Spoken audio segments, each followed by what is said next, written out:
Welcome back to Choices Were Made. Last week, you learned about Heidi's story and how she lived through grief, teen pregnancy, and a major career shift. Today, we'll be talking about Heidi's business in the beauty industry, offering post-op massages. Thank you for listening, and let's get into today's episode. So I actually met you. I was just telling Miranda before you got here that I met you because when I came back from Mexico after having my surgery, I needed to still get post-op massages, which I didn't know. I think the day I came back from Mexico, the doctor told me like, oh, you still have to continue your treatments. And I was like upset because I was like, well, where am I going to get them? At that point, I didn't realize that it was still a really long road ahead. And so I don't have social media. So I just had to Google like post-op massages near me.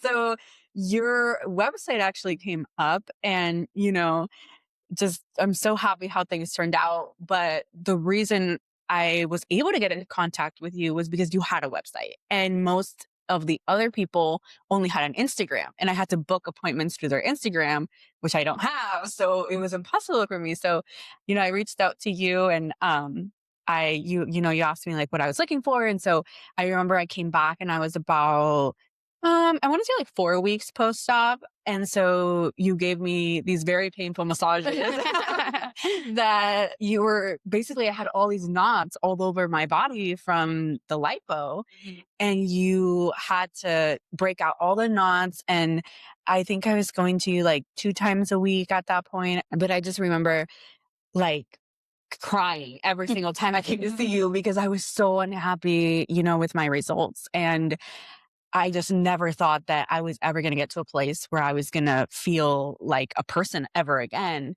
And I think I remember you telling me like, well, this is a really long journey and it's going to take you at least 6 months for the swelling to go down, but you're not going to see results until a year or a year and a half after you have your surgery. And at that point, that was like the worst thing I could have heard because because I just felt like this can't be happening to me. And I think the feeling of like, but my situation is going to be different. I'm going to be that one in a million that just recovers. And I remember like I would go see you and you would tell me, no, you just have to wait. You just have to wait.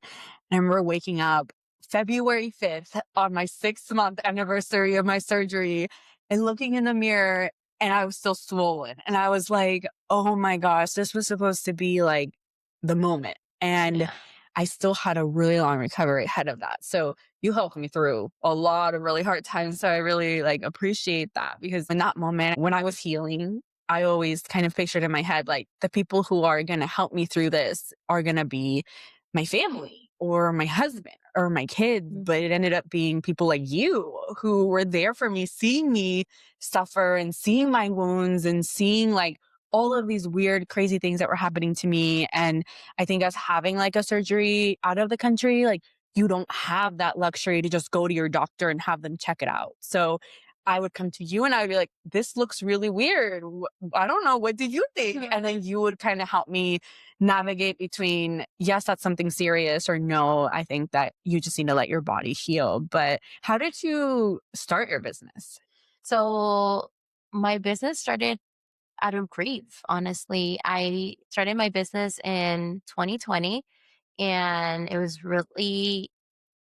it came from like grief. I was going through my emotions of like, I lost my mom. I'm trying to figure out what's going to happen next. We were in the middle of a pandemic. And I used to get the massages done on myself. The girl where I would go, she would always tell me, like, you should do massages. You're really good. Like, you're a perfect candidate because you are doing massages, you're working out, you're like on your journey. And I was like, no, that's not for me. Like, I don't ever see myself doing massages. Were you getting massages because you had surgery? So I had surgery in 2013. We went to Mexico and my aunt, this was before my mom got diagnosed with cancer. It was that same year. It was the summer. And my aunt was like, oh, you're not going to have any more kids. You had your daughter already. You would be perfect. Like, I found a doctor. You should do it. And I was like, oh my God, really? And I was young and I was crazy. And so I was like, okay, send me the info. And she sent me the info. Till this day, I feel like my tia lived her life through me because I'm like, sometimes she would have me do some crazy things. And I'm like, why am I agreeing to this? And so, yeah, so she ended up sending me the info. She's like, yeah, send him a message and see what he says. We were already going to Mexico. And so tell him what days you're going to be here. And so I messaged the doctor and I send him my pictures and everything. And he's like, yeah, we could totally do it. When are you going to be here? And so I said, I'm going to be there this day. It was like sometime in like the summer that we were going to go. And I booked it. I didn't tell my husband. My husband didn't know. And that's where I say, like, sometimes you are so young and naive, and I'm like, oh, I'm not gonna stress about it. I might as well get in trouble later than tell him now. So I didn't tell him. We ended up going to Mexico. It's my mom, my dad, my sister, my kids. We got to Mexico. That day that I got to Mexico, I went and got some lab work. And the next day was my surgery. Wow. And I got my breast done and I got lipo. Nothing crazy because I've always really been really small. But I did no research. I did no like nothing. I don't even think I wanted a surgery, honestly. I think it was the fact that they put this thought in my head, like, you should totally do it. And I'm like, oh yeah, I should, And I did it. And it was one of those things where I'm like, oh, now knowing everything I know, I'm like, that was such a bad decision to take, I didn't do any research. I got lucky because the doctor that I went to is a good doctor and he is certified. And so he still practices till this day. But that could have been like a really bad situation. And so, so to answer the question, I did get surgery. It was back in 2013. I got my breast done and a lipo. And I didn't take care of myself. And we came back like in September. And then in November is when my mom got diagnosed. So I really I didn't know about massages. I didn't do anything. Again, I got lucky because I'm like, oh my God, this is totally what I say don't do. I tell everybody, get your massages, wear your garment. I didn't wear my garment. I didn't take care of my results. But yeah, because I didn't take care of myself and I think the stress and everything, I ended up gaining a lot of weight. My heaviest that I was from being 135 pounds, 140 pounds. My heaviest that I was, when my mom passed away, it was 185 pounds. So I had gained a lot of weight after my surgery because I didn't take care of myself because I was stressed. I was spending a lot of time in the hospital. So I wasn't eating properly. I wasn't working out. I wasn't a priority, right? Like my priority was making sure that my mom was okay. And so when my mom's, passed away, I think it took a toll on me emotionally, but physically, I started losing a lot of weight. And part of it was also one of the things that I started doing is I would go on walks to help me cope with my anxiety. And I would do a lot of breathing exercising to help me cope with it. And so I started losing a lot of weight. And so that's when I started getting massages done in the end of like, what was it, 2019? Because I'm like, okay, well, let me do something to take care of myself and focus on myself. And so I was getting these massages done and the girl would tell me like, oh my God, you're like a perfect candidate. You should totally do it. And I was like, no, like I could just come and get my massages, but I don't see it as like a business. And so then when COVID happened and my mom had passed away, and it was like, what am I going to do? Like, I'm just at home. I didn't know I was stressed out. I was overwhelmed. I had a lot of anxiety. And I saw that she posted that she was going to be offering classes. And I'm like, well, what if I take a class? Like, maybe it's going to help me as a distraction so that I don't think like, oh my God, the world's going to end and I lost my mom and everything's going wrong. I feel like it was just going to be kind of like a hobby, like an outlet. And, And I did it. I took the training, and then she asked me if I could help her with some of her clients. She's like, listen, I have a lot of work. Can you come and you help me? And then at the time I had already started going back to work. I was like, well, I can come on my days off or on the days that I don't work. And she's like, yeah. So then I started seeing some clients at her studio, and I was helping her. And then I slowly started, well, let me buy some equipment. And I bought some equipment, and I sort of just had it sitting in my garage, and I just didn't really do anything with it. And then I started getting like more and more clients that wanted to come to me. And so then my husband's like, well, why don't you just do it for yourself? And I was like, no, I can't. I don't think I could see myself doing this. Like, I think it was like a safety net knowing that I was under someone else. Yeah. Like, oh, well, it's not me, right? It's someone else. And so I was like, no, I don't think I could do it. So, but then at the time I had a friend who had a furniture store, and she had a space that was like a studio. And she was like, you should just bring your stuff and do it here. And so I was like, okay, well, let's see. And so I ended up bringing my stuff. It was like a small little room. And I started, it was just body sculpting. It was just pure body sculpting, which means it was just wood therapy, cavitation, radio frequency, just the basic stuff. And I started seeing clients. But to my surprise, that's why sometimes I'm like, my business is a blessing, and it I feel like I have the biggest angel, which is my mom, which is why my business, the name is Bodies by Yazmin. My first name is Heidi. My middle name is Yazmin, but Yazmin was also my mom's name. And so, since started my business independently on my own, I've never been without work. Wow. And it has grown and grown and grown. And there was so many tears of happiness that I shed, because I was like, I can't believe that this is happening. How did it grow so fast? How am I here? How is this my business? How is it successful? Like, when I first started, nobody knew about me. And there was times where I would see like 10, 15 clients in a day, Wow. and I was working 7 days a week. And then it got to the point where I was like, okay, I need to quit my job. And so then I quit my job, and I did it full time. At this point, what were you doing before you started doing I was massages? working in childcare. I was an assistant director for childcare. So you had a really I high had a position. job. Yeah, I had a job. Like I had a stable job. And then once it was COVID, my job was like paused, right? They're like, everybody's not working right now, so everybody's paused. But my friend that had the furniture store, because they were considered like an essential facility because they were selling mattresses, they were open. And so she had her store, and once everything started opening, well, I was working from the little room, and I was helping her manage her store. So then I just quit my job, and I was busy. Like, I would be in there from like as early as like 9 o'clock, and my day to like 10, 11 o'clock p.m. Wow. And so, and ever since then, I've been pretty busy.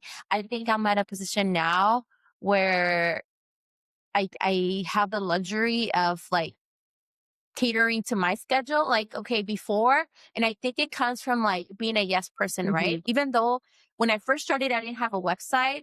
It was I did a lot of marketing through like Instagram and like sending DMs, sort of like what you experience at the when you first were looking for. Well, I was always a yes person. People would tell me, well, I can only come at this time. And I would be like, oh my God, what's the job, right? Like, I gotta take it. I gotta like take it on. On top of the fact, well, I don't know if I'm going to have a client tomorrow. I might as well take advantage of this opportunity. So I think I struggle a lot, and it was very stressful at the beginning because of that mindset that I had. Like, I was always saying yes and accommodating myself to someone else's needs, right? Yeah, you didn't have like a professional boundary. No. And I think that's where I had to like establish those, and that came from like growth and understanding this business concept of like, yes, you're a business, but people also need to respect your time. People also need to respect your availability, and I'm not just going to be available based on your needs. Yes, you meet the schedule, but I also have a schedule, and so I had to like revamp my schedule, revamp all these rules and policies, and make sure that I stood by them, because I got taken advantage many times, because of it. And so I think, and then once I started into the body sculpting, then it opened this whole thing of like, well, I want to do more. I want to do post-op, because then I started getting clients who would ask about post-op. And so then I started taking trainings on post-op and what post-op meant and what it entitled. But not only did it stop there, I also did my own research, right? Mhm. I went an extra mile because I was like, I don't want to just someone teach me what you know. I want to dig deeper into like, okay, I want to know about the surgeries. I want to know not just like the post-op care, but what kind of lipo did you get? Did you get visor? Did you get scope? What kind of, there's different kind of lipos, right? And sometimes clients that come in, they don't even know themselves what kind of lipo they got, Yeah. And so I'm like, there's HC lipo. What kind of lipo did you get? Well, I got lipo. And I'm like, yeah, but what the type of technology that they use. And so part of that was where I was like, I want to also educate them. If it's a client that's coming to me before surgery, I want them to be able to know what to ask for, what to look for, and how to prepare themselves. And if it's a client that's already coming after the fact, I want to be able to guide them through the process and help them navigate what that looks like. And so I took the training, I did my own research, I continue to do research. And then it became to the point where I was seeing till this day, I want to say about 99% of my clients are mainly post-ops, are women Wow. who are either in the process of getting surgery or gone through surgery and now are like doing their post-op maintenance where they're just maintaining to make sure that, they're taken care of so they don't develop fibrosis or that there's no swelling and stuff like that. But I sort of stepped away from like the body sculpting and per se, even though it is a service that I offer, 99% of my clients are mainly post-op clients. For people that don't know, what is a post-op massage, or why do you need it? Or Yeah. So post-op basically is post-surgical recovery massages, right? It's basically lymphatic massages that help you with your lymphatic system. Anytime you go through a surgery, sometimes your body will retain fluid, right? And it builds it up and there's a lot of swelling and inflammation that happens. So the massages help release some of that fluid by draining your lymphatic system, making sure that it's not building any pockets of fluid. It also helps with fibrosis. Everybody will get fibrosis because fibrosis is basically scar tissue. It's just a matter of how your massages are being done to avoid it staying there. Because the fibrosis, everybody's going to have it because it's basically the skin that's healing and is that tissue. Sometimes if your massages are done incorrectly or too aggressive, it can make the fibrosis worse and stay there. Sometimes your garment could even cause fibrosis because if it's too tight, it's creating compression. Fibrosis happens because as your skin is healing and the scar tissue is coming together, it's creating collagen to heal. But when collagen overproduces, it creates this thick layer. And so sometimes that's what's causing it. Sometimes, and that's why it's important that your massages are being done properly, that they're not going in with technology or equipment that's too aggressive too soon. A lot of the times I have clients who come in and they're like, well, I was going with someone and they were doing wood therapy. That's absolutely no. Like you shouldn't be getting wood therapy done for post-op because what's happening is they're disturbing the layers of the skin by creating so much friction. Wood therapy is really aggressive. We take wood tools and we're rolling them on your belly and creating friction. We're moving the skin. And when you're post-op, your skin is so sensitive that anything can scar it, anything can mess the texture of your skin and disturb the layers of your skin. So especially when you get lipo, your skin, they needs to adhere back, right? It's almost like it needs to glue back. yeah. And so when you go too aggressive with some of these treatments and you create so much damage to the skin, that skin won't reattach properly. And so that's why it's important that when you're looking for your massage therapist, that you know what to ask for in terms of massages, that you're looking for a manual lymphatic massage with no wood therapy, with no cavitation. Eventually, they're going to need radio frequency because radio frequency is for skin tightening. But it's important that you are informed in terms of what to ask to prevent some of these things happening because there's people out there that will take your money and they'll say they'll do it and they're not being done properly. And I've experienced it firsthand because sometimes I'm curious and I've called some places and I'm like, hey, I saw that you offered post-op, And they'll tell me yes. And I'm like, what is your method? Oh, well, we do cavitation. And in my mind, I'm thinking like, you can't do cavitation, you know? And a lot of the times I call because I want to be able to recommend. There's sometimes I can't take clients, you know, Mhm. and I want to be able to recommend to another business, but I don't feel comfortable. And that's one of the reasons why I don't recommend. And sometimes I have clients that tell me, like, do you recommend someone? And I'm like, I'm sorry, I don't. Because when it comes, it's an investment. And if essentially, if you're not getting the right massage, you might damage your results. And Mhm. so I think that's so important when you're looking into post-op care that that you're looking for manual lymphatic massages and that you're asking the questions so that they know that what they're doing is accurate, right? Because a lot of people will take your money. It's a beauty industry, and we as women sometimes we can be very gullible when it comes to Mhm. beauty because we want to achieve this We look, want to right? believe it. We want to Yeah, believe that we that the thing. same thing goes for like cellulite treatments. You know, I have women all the time that ask me about cellulite, and I tell them yes, I offer cellulite treatments, but I can't lie to you and say that this is gonna eliminate your cellulite. It's not, it's going to help it maybe reduce the appearance or minimize it.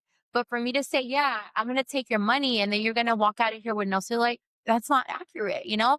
And I think a lot of these businesses are like that. And that's one of the things that I'm so against for. And I'm like, I don't stand by that. One of the things about me is I like to be very honest and very transparent. And I tell, yes, this is going to work or no, this is not going to work. Mhm. And like I tell clients, like, I'd rather you spend your money wisely than for me to be like, yeah, I'll take your money and I'll do this treatment and you're gonna leave here unhappy because you're not gonna achieve the results that you Yeah. want.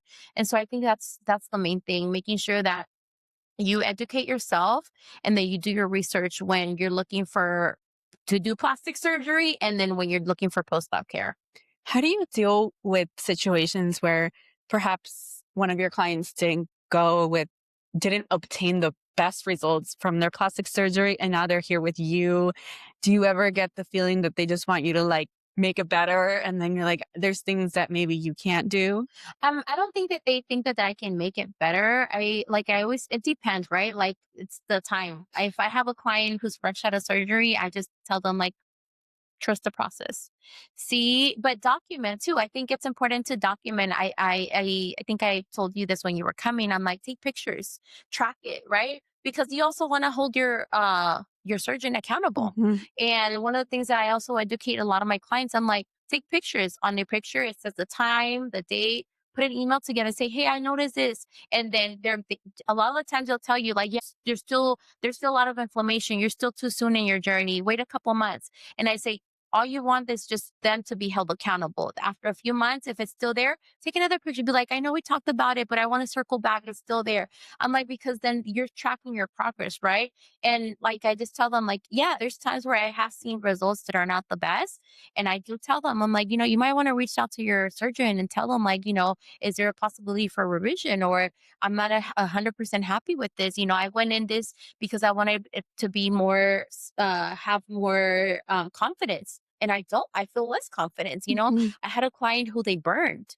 Wow. When they do lipo, sometimes when they're too aggressive, they can burn your skin off. And they gave this girl a third-degree burn Wow. In Um, the inside or on on the top? outside because the cannula is really hot. So when they go in with the cannula, it's hot because it's suctioning all of like basically the fat. And so they burned a lot of like part of her skin. It penetrated and there was a burn. And I'm like, this is not okay. Yeah. Like, you need to make sure that you guys speak up. And a lot of the time, unfortunately, we sign all these documents where sometimes Yeah. we're signing our life away and it comes part of like, this is what you agreed to, but it's still okay to hold them accountable and to say, like, this happened, this is really a thing. This really happened because of this and making them aware. And so I think I'm pretty good about telling them, like, yeah, this is something you need to talk to your surgeon about, or give it some time, but still bring it up, And then as time goes by, I'm like, maybe you should reach out and let them know that you're not happy and this was not what you expected. Or same thing when they have complications. It gets a little tricky when they go to Mexico because obviously Mexico is different. Or when they go to, I have clients that have gone to the Dominican Republic, and it's also, I had a client who went to the Dominican Republic and she ended up getting an infection And she was coming for treatment. I was getting ready to do her massage, and I looked at her back, and it was just really red and it felt really hot. And I'm like, this doesn't look right. I was like, I think you need to go to the doctor. And she is like, really? And obviously, this is the other thing. You're numb. You don't feel anything, right? Because a Yeah. lot of the times you don't feel anything. And she's like, I can't feel anything. I was like, no, you need to go. I think you need to go to the doctor. This is the other thing. A lot of the times when you go out of the state, the doctors here won't see you. So you also need to have that in mind. So she's like, I don't think they're going to see me. I'm like, you need to get in there. Like, you need to get seen. And so I don't know what she ended up telling them, but she was able to get seen. Turns out she had flesh eating bacteria Oh my and she was in the gosh. hospital. She was hospitalized for about a month. Wow, And that is so so scary. it's been, and she will message me and she's like, girl, if it wouldn't have been for you, I don't think I would have gone to the hospital, you know? And I'm Yeah. like, it's one of those things where you have to make sure. I have clients that I tell them they'll come in and they're like, I need a massage. And I'm like, I can't do your massage. I'm like, you have an open wound. Mhm. I've had clients who I could tell that they're getting necrosis. Necrosis is basically death of the tissue, and it starts as like a bruise. It gets like red, then it gets black. I mean, it gets red, purple, and then it gets black, and it's basically the tissue's dying. And so there's times where I'm like, I can't do the massage. I'm sorry. And I feel terrible. But at the same time, it's like, well, now your priority is your health, right? Right. It's not, Mhm. we're not looking into the results. It's my priority as a professional of making sure that you're taking care of your health. Yeah, I can take your money and be like, yeah, pay me for your massage. But that's not who I am as a Mhm. person. I'm like, my priority is making sure that you guys are okay and making sure that you guys are getting the care and the needs that you need. And so I think that's the main thing. Just doing your research, staying informed, asking the right questions, asking too many questions. I think there's not the such thing as too many questions. It's your health. You know, at the end of the day, I think marketing downplays it as like you just go, it's like you walk in and you walk out, right? It's like it's so Yeah. easy. And now surgery is so accessible. It's out there. It's so achievable for everybody, right? That I think is downplayed. And at the end of the day, it's a big surgery, it's a big procedure, it's your life, you know? And I think you need to make sure that you do your research. It's an investment, additionally. So you need to educate yourself and do your research. Make sure that you are not just walking into something sort of like I did at the beginning, you know, and making sure that you're looking into, are they certified? Are they not certified? Where are they certified? Are they really a plastic surgeon or are they just a surgeon, you know? Yeah. Because sometimes they're just considered a surgeon, but they're not really a plastic surgeon. And technically, they're not committing a crime, you know? So all of those things are super, like a lot of things that you need to make sure that you look into. And then if you're going out of the state, if you're going to Mexico, there's research that you could do to make sure that you're getting a plastic surgeon that's legit and not just someone who's just saying they do plastic surgery. Do you, in your massages, do you see a difference between people that got their surgeries in the US and people that got their surgeries abroad? Completely. I think for the women, a lot of the surgeons in Mexico, they do a really good job, but it almost seems like they have like a cookie cutter. Like it's almost Mhm. like this is the same body type for everything, right? And I Interesting. think here they tend to be a little bit more careful and they're not as extreme as they are Mhm. in Yeah. Mexico. Yeah. Same thing in Miami. Miami's also very extreme, you know, they do in it, but it's also the same thing. They do a lot of cookie cutter. It's like I think what a good surgeon will tell you, like, hey, this fits your body. It's going to look proportioned, Yeah. right? Um, Others will take your money and they're like, well, this is what you asked for, you know? So this is what we did. And I think it's important that when you're asking these questions, it's like the look that you're going for, you know, are you going to be comfortable with this? Are you not?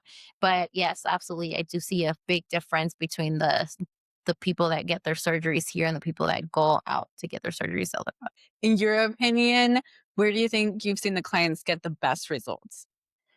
I think the best results, I think it's a tricky question because I think there's a really good doctor that's Dr. Kohan, and he's in Beverly Hills, and I love some of his work, and I've had a few of his clients, and he's very particular and very like, I like his work, but I also feel like other than him, there hasn't been a lot of doctors here in the States that I can say that I'm like, oh my God, I truly love their work, you know? Okay. Or, oh my God, I would totally go to him here. Mhm. You know, I even when I have clients that tell me like, is there a doctor that you recommend? I don't even, I'm like, you know, I've seen clients who have gone here. I've seen clients, but for me to recommend someone, the only doctor that I've ever recommended has been Dr. Kohan. Oh, okay.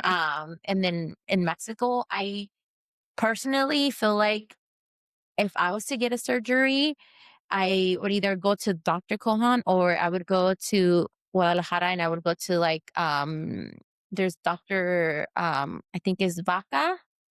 He's really good and he's like in the Zapopan area. There's a lot of good surgeons in Zapopan too in Mexico.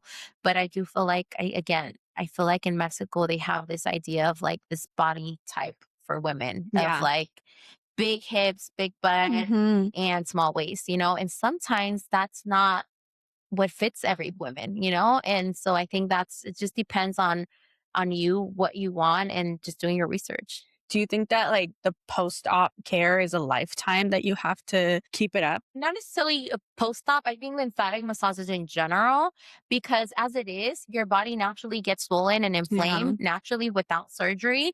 But when you go through surgery, your body's more prone to like have moments where you flare up, right? And then on top of the fact that we have to move away from this mindset of like, just because I got plastic surgery doesn't mean that it's permanent, right? I still have to do things to Yeah. take care of it, whether it's working out, eating right, doing massages, it's self care, you know? And a lot of the times I have women who tell me, like, well, how many massages do I need? And I tell them, I can't give you a number because I don't know how your body's going to react. Everybody's body is different. But I do know that it's part of self care and it's an investment, and you need to make sure that you're taking care of yourself. So, usually, typically, I would say that at least the first 2 years to make sure, yeah, at the beginning, you might start with massages like on a week where you're coming in like 2 or 3 times during the week.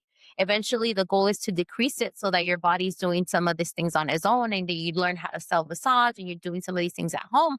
But I always say there's nothing wrong with still doing massages even after the 2 years mark, right? Like even if you're going in there for once a month, like, hey, I'm just doing a detox. I'm just doing a lymphatic full body massage just to help my body with inflammation and heal. So honestly, it's really hard to say, but I always say like, it's just think about it as self-care and it's an Yeah. investment, right? Like if when you invest in something, you want to take care of it. And in this case, you're investing in Yeah. your body, so you want to take care of it. I think it's funny because I had like the same experience as you where like I got surgery really young and I just like I was talking about in my episode, it took me longer to recover than the amount of time I had the results for because I just didn't take care of Mhm. myself.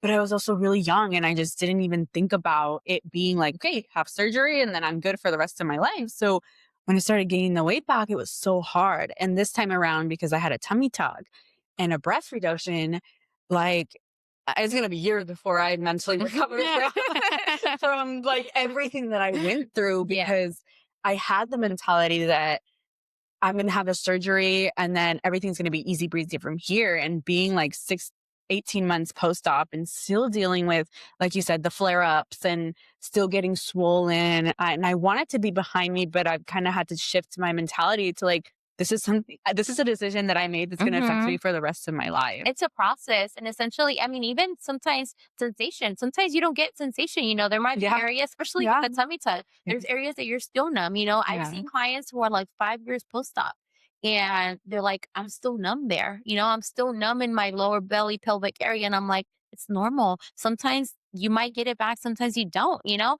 And it's one of those things where that's also part of preparing mentally, right? What am I okay with? Am I going to be okay with this? Am I not? But then it's like, how do you know if nobody's talking about Yeah. it? Because unfortunately, there's really not a lot of people that talk about it. Everybody, when they talk about plastic surgery, you see a picture and it's like so, 6 months post-op, I love my Yeah. results, or like this or that. But you don't see the raw footage of like, okay, yeah, you see girls with drains and a bloody faja, but that's not all that it is. You know, it's the mental part. It's a year later, what does that look like? You know, did my scar turn into a keloid? All of these things that people sometimes don't take account for, you know? So when you were doing my massages and I was crying every single time I saw you and I came in and I told you it was like 6 months after I had my surgery that I wanted to have surgery again because I was really unhappy with my BBL. and you recommended me strongly against that. Why did you in that moment say that to me? I think it comes from like everything that I've learned with my research, and that's just always a recommendation, right? Always wait, because in the first 6 months to a year, your body's still going through the ups and downs. There's still inflammation. There's still parts of your butt that they call it like a fluffing stage, right? Where, oh my God, it looks really good. Oh my God, I'm losing my butt. It is like this roller coaster of like everything that's happening. So some doctors will tell you, yeah, you can come at 6 months. But everybody that has gone at 6 months that I've talked to has regretted it. They're like, we should have waited a little bit more, because then their results are not what they expected, or especially with BBLs. I've had clients who have gone back for a second, third round, and they don't like it, and they're like, I should have just stuck with the first time that I did it. And so that's why I'm like, just wait a little bit longer, trust the process, see where you are a year from now, or even 2 years from now, and see if see if, there's things that you can do to work on, like at the gym. And so I'm like, sometimes we want to jump because we think about it's an easy fix, right? Let me just do it. Let me just, because I have this urge and I just want to see it. And I'm like, but you're going to run into that same thing again. It's a process. And then sometimes you're going to regret it because you're like, you should have let my body heal and wait. Yeah. So you have to go back to the beginning and start over. But yeah, you had told me that you had a client who had their surgery and then 6 months had another BBL and then 6 months later had another BBL. Wow. So that's a lot of emotional roller coaster. I think, and then another thing to think about it when it, like with that, right? And I'm not a therapist. I think it comes a lot of thinking like where you are in your mental health part, right? Yeah. Like, what is it that you're really trying to achieve, right? Is it really the physical? Are you really is the BBL really the issue? Or is there something deeper inside of you that you need to work on? And I think that's, again, I'm not a therapist, but I think it's important to also be mindful of if you end up falling into that you kind of check yourself and you're like, what is it really that I'm trying to achieve, right? Yeah. Is it really the physical? Is it really the BBL, or is there a deeper issue going on? And I think that's another thing where we have to be mindful and really look and dive into that bigger picture, right? Like, because if that's the case and you're like, say you're on your third round and you're still not happy, then that tells us something, right? Like, are you really going to be happy after this third, fourth round? Or you're never going to get content because you really haven't found the root of it. And I think it's important that when we talk about plastic surgery, that you're in a good mental stage and that you have a clear vision of what is it that you want, what are you trying to achieve, and what are the reasons that you're trying to do it. And I think if you're able to answer that and you're in a good headspace, I think that, yeah, you're good. For me, I mean, even though I was young, and there's times where I think about like, yeah, I would want to get a BBL, I think I'm confident and I'm secure enough to be like, well, you know what? I'm okay without it. I got a lipo, I got my breast done. I have the opportunity to do it. Yeah, but do I really want to? No, I don't think I do. And I think I'm confident in other ways, right? And I don't feel like that defines me, but I know that it's different for other women, and for me, there's other things that, I might be more like, yeah, sometimes I struggle with my body and I'm like, oh my God, I'm gaining weight. And I'm like, this idea of like, I'm weighing myself all the time and stuff. And sometimes I have to check myself like, no, this is not healthy. Like, we can't do this, So I think it comes the same thing with like plastic surgery. Like, at what point is it enough? And at what point do you stop? And at what point do you check yourself and dive deeper? Is this really what I want? Or do I need to dig deeper into me and what's going on? What is the root? In your opinion, which surgeries are the ones that are like the most difficult mentally and physically to recover from? Honestly, I think all of them. I think all of them in general. I think it just depends on you. I've seen clients, honestly, to me, uh, in my opinion, lipos are really hard because tummy tucks, yeah, they do the muscle repair, they cut, but with the lipos, there's a lot of burning. There's a lot of like pain, it's the different kind of pain than with the tummy tuck. And I've seen clients who come with a tummy tuck and they're perfectly fine. And then I've seen clients who come with a tummy tuck and they're in so much pain. So it just depends on everybody. Everybody's pain tolerance is different. Everybody goes through a process different. But I also feel like it just takes a toll on your mental health regardless. Even when you're sick, it takes a mental toll in your health. So I feel like it's just important that you have a good support system, that knowing that any surgery is going to be challenging, that you prepare yourself mentally with your support system, and that you go in knowing why you're doing it. I think that's the most important thing to do. And that you also go in there. There's this idea where I have a lot of clients, sometimes they show me a picture and they're like, well, I got a BBL because I wanted to look like this. Mhm. And to me, I'm like, uh, you're not gonna be happy. And sometimes I don't say this to them, right? Sometimes I'm just like, that's the wrong reasons. Yeah. It's the wrong reasons, because you have to you and I can go get the same procedure and we're going to look completely different. Why? Because our bodies are different. The way we recover might be different. My fat might die, yours might survive. So it's so many things. So it's important that you go in there and you're like, I'm doing this for me. I don't want a cookie cutter. I want something that fits my body. And there's some girls that tell me, like, I want the Luchona look. And I'm like, good. If that's what you want, that's what you want. Mhm. And if you have a clear mind, if that's what you want, then that's what you want. For me, if I was to go in and get a BBL, my biggest fear is like, I don't want nothing I'm going to look exaggerated, you know?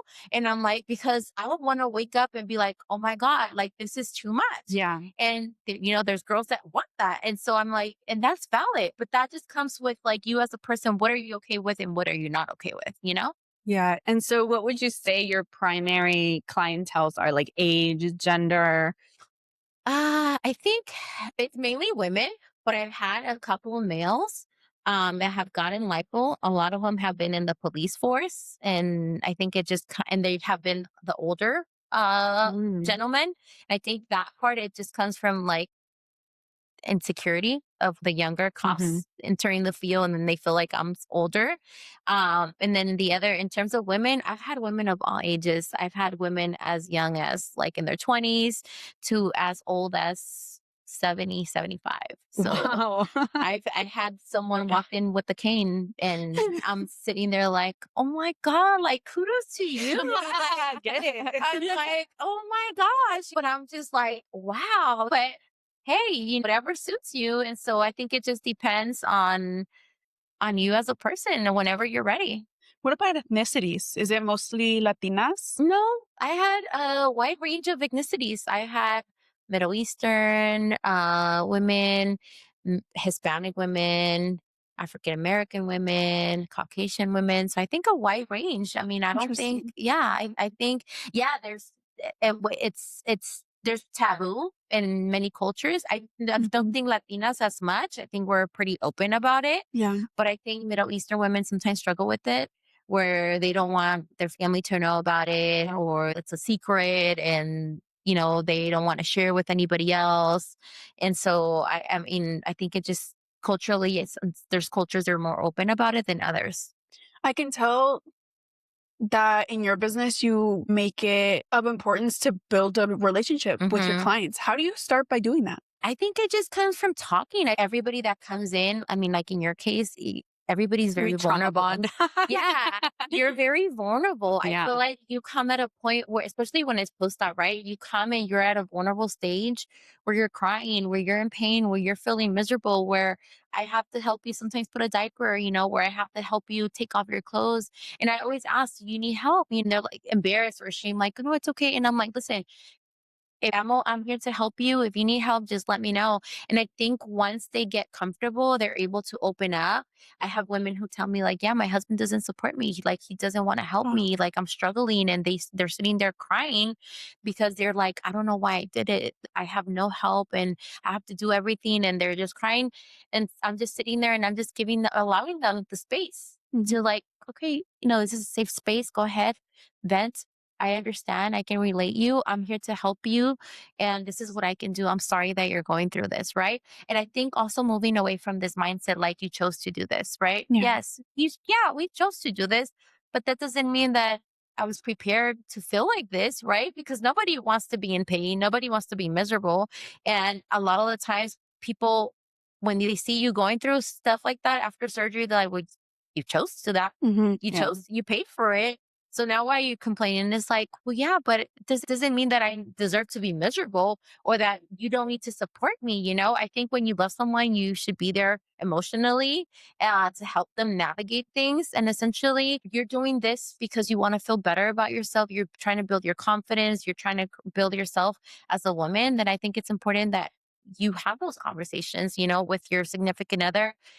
Or are you going to be there to support me? I'm choosing to do this. Even if they don't agree, like, well, I'm going to choose to do this. And are you okay with like helping me doing X, Y, and Z? And then if not, then finding what is your plan B and having a plan, I think essentially is what's more important. What do you think, just off the top of your head, the first thing you should ask of any potential surgeon that they're thinking of going to? What should they look into? Well, number one, if they're certified, I think it's the main thing, like if they're certified.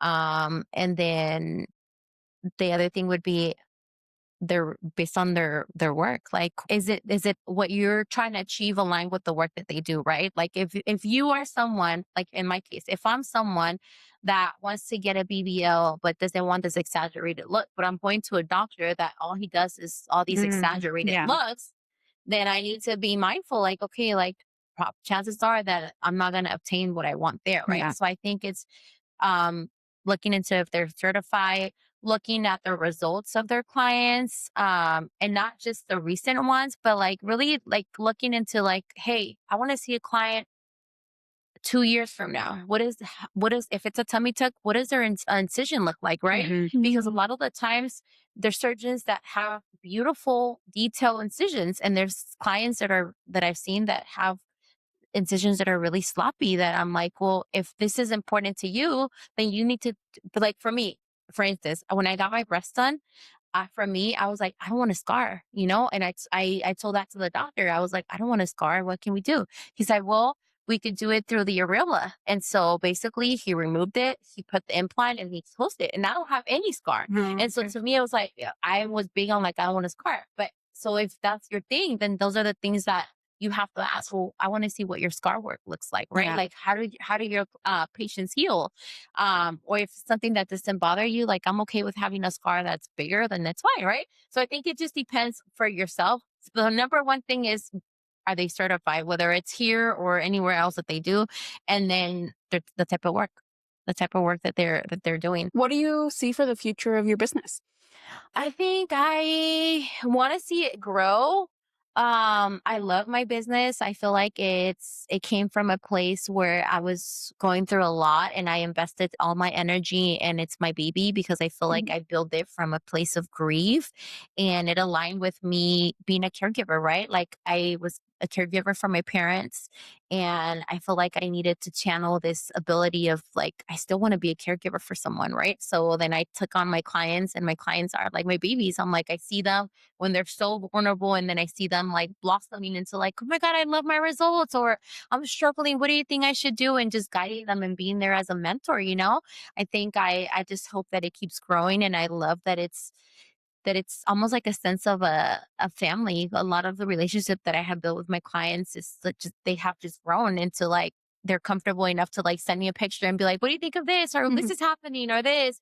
And I'm like, okay, that's normal. And I just feel like I have such a good connection with my clients, and I don't see it as a transaction. And I think for me, that's where it's different from other businesses, right? I don't just see you as a transaction because again, it's an industry where you can make a lot of money.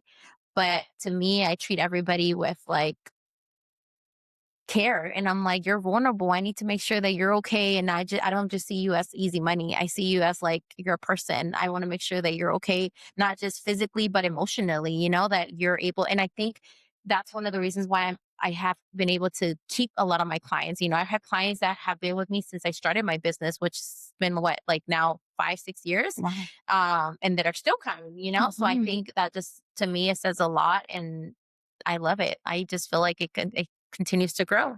That's Yeah, beautiful. so Thank you. I'm so lucky to have met you because you really helped me through a lot. Thank you. Well, thanks for listening. Make sure to like, follow, and give us a 5-star review if you're liking the podcast. Also, check us out on Instagram. We share behind the scenes photos and updates after every episode. And if you're interested in being a guest, the link is in our caption and Instagram bio. Please check out Heidi's business, Bodies by Yazmin. We will link her info in the bio. Please let her know that we sent you. New episodes drop every Monday. See you next week on Choices Were Made. Bye.